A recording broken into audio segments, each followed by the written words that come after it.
Supreme court نے جو ہے ابھی تو آپ حکومت کی طرف سے جو ہو رہا ہے وہ بتا رہے تھے، سپریم کورٹ کی جانب سے ایک اعلامیہ جاری ہوا ہے اور اس میں ڈیٹیل میں بتایا گیا ہے کہ پچھلے 48 گھنٹے میں کیا ڈیولپمنٹس ہوئی ہیں۔ مثلاً اعلامیہ کے مطابق وزیر اعظم شہباز شریف، وزیر قانون اعظم نذیر تارڑ، اٹارنی جنرل منصور عثمان ایوان عدل یعنی سپریم کورٹ آئے چیف جسٹس کی دعوت پہ، اور ان کی 1.5 گھنٹے تک چیف جسٹس اور جو سینئر ترین جج ہیں جسٹس منصور علی شاہ، ان سے بہت کھل کے بات ہوئی،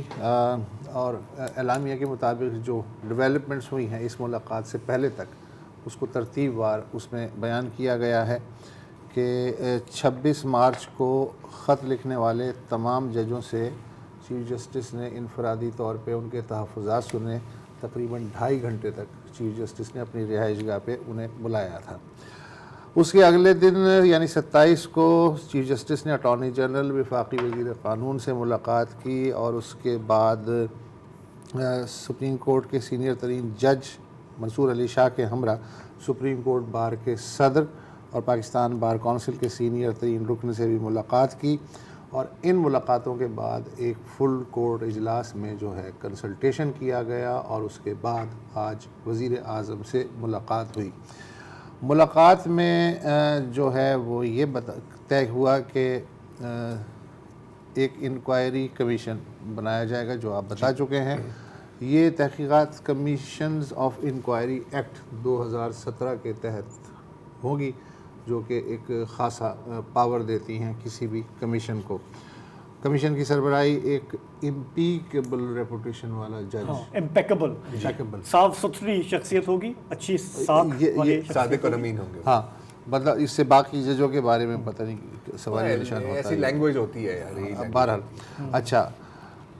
وفاقی کابینہ کا اجلاس مجھے نہیں پتہ کیوں ملتوی ہو گیا۔ بہرحال طے یہ ہوا تھا کہ وفاقی کابینہ کل اس اجلاس میں اس یک رکنی کمیشن، میرا خیال ہے جج کو تلاش کیا جا رہا ہوگا کہ کون ہے وہ، تو شاید اس لیے انہوں نے ملتوی کر دیا ہے۔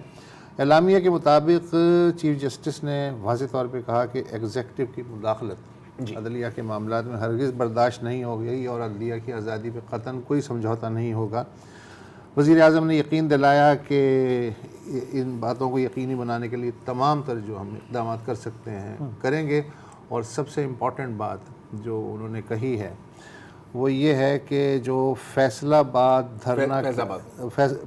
دھرنا کیس کا جو از خود نوٹس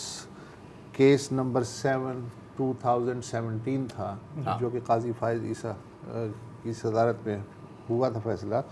اس کا جو پیراگراف نمبر 53 ہے، اس کی روشنی میں ضروری قانون سازی کی جائے گی اور تمام متعلقہ اداروں کو واضح ہدایات جاری کی جائیں گی۔